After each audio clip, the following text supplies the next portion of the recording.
Good morning, grade 2. So, welcome to our art time. This is teacher Alex. The lesson 1 for our art time is all about colors. Now, let's have our objectives. The objectives is describing the unique shapes, colors, textures, and design of skin coverings of different fishes, sea creatures, wild forest, and wild forest animals. Okay, now for start. Okay, now get your mappy book and open on page 80. Alright, so now you are in nasa page 80 na po ba lahat? Now, you can see a picture. Alright, so what do paintings need to have for them to look alive and real? Can you please observe the artwork? I will give you 10 seconds. 1, 2, 3, 4, 5, 6, 7, 8, 9, and 10. Now, what have you noticed? Grade 2. Alright. So, one important element that we need to have on the painting that I asked you to observe is color. Very good. So this showed the color will shows the story, emotion, and feelings of the painting. So without colors, ang boring, right? So what will be happen if walang colors? It's feel boring. What if black and white lang yung makikita natin? Ang boring, right? So it is very sobrang mahalaga ang color sa isang artwork. Alright, now, let's move on to the next slide.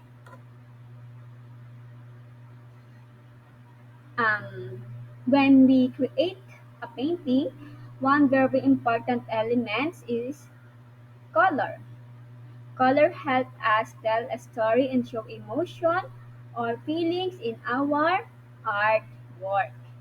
For example, there are warm colors like red, orange, and yellow. And then these colors can express the energy or happiness, right? So the color yellow, it will express the happiness. And then the cool colors like blue and green can create a sense of calm or sadness. Like dun sa, what do you call this movie? I forget the movie. We have joy, angry, and then ayon, Inside Out. Thank you po. Inside Out, right? What is the color of anong color ang color ni sadness? It's color blue, meaning it creates a sense of sadness. Okay, so by choosing the right colors, we can make our painting come alive and share the mood we want to people feel. Okay? Ganyan ka-importante ang color sa mga art natin. Now, next slide. Now, kilalanin naman natin who is Vicente Manansala. Everybody repeat after me, Vicente Manansala. Okay. Vicente Manansala, he is a National Artist Award for Visual Artists.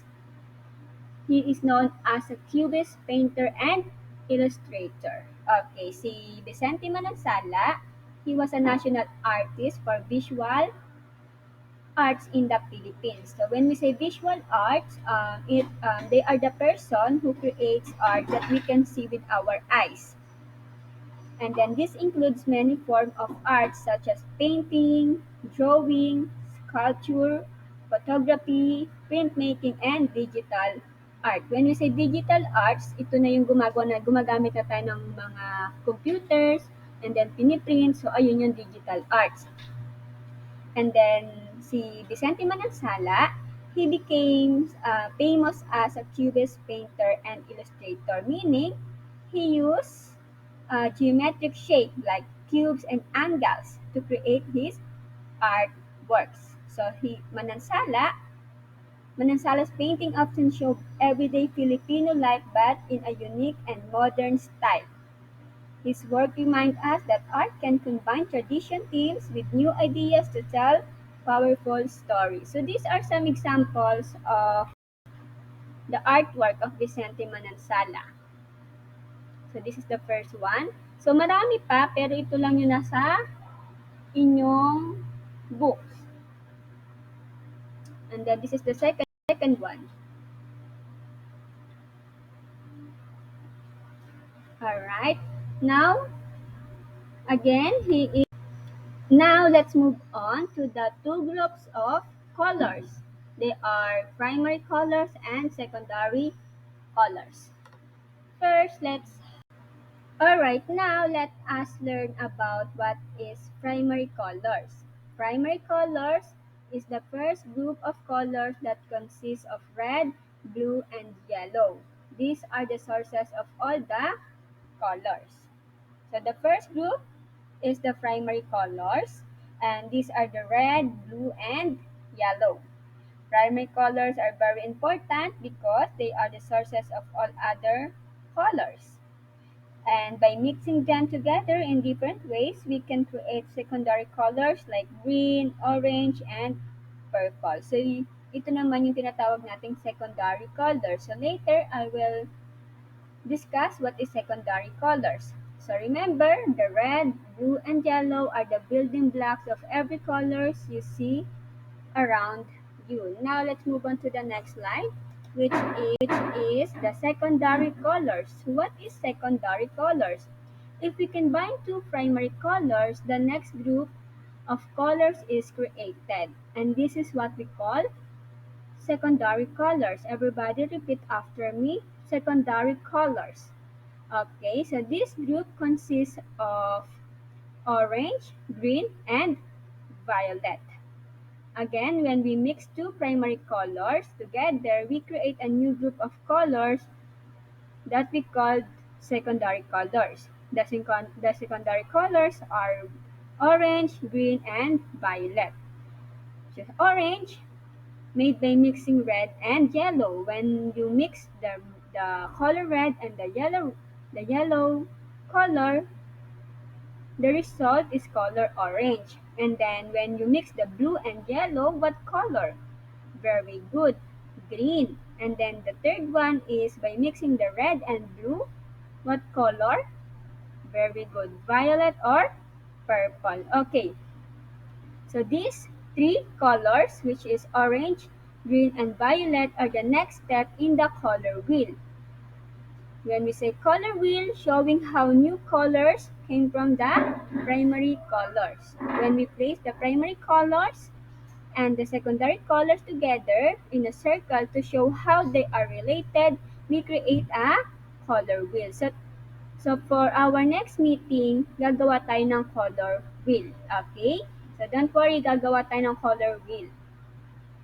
So the color wheel help us see which color mix together, which color are opposite, and then which color and how can we combine them to make new shades.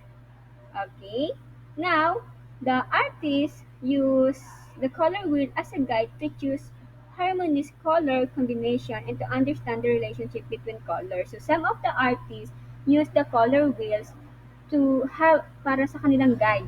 Okay, yung color wheels ginagawa nila ito para magkaroon sila ng guide kung ano yung magandang i-combine sa isang artwork. Kasi hindi pwede kasi na gusto mo ng red tapos ang gusto mong ilagay color black. So parang medyo hindi sila magka-pareho. So dapat yung color ay magha-harmonious pag tayo gagawa ng isang art. Okay? So that Ganun ka-importante ang color wheel sa mga artists. Okay, now, okay, again, when we say color wheels, when the primary and secondary colors are put together in a wheel to show the relationship to each other, we form a color wheel. Okay, next, I have here the, okay, so this is an example of color wheel. So as you can see, we have the violet, the red, orange, yellow, green, and blue. Okay, so that is color wheel. Now let's have our review.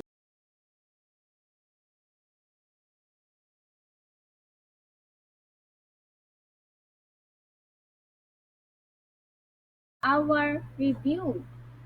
Again, when we say color, color is the most exciting and interesting element of art that show the story, emotion, and feelings of our artwork.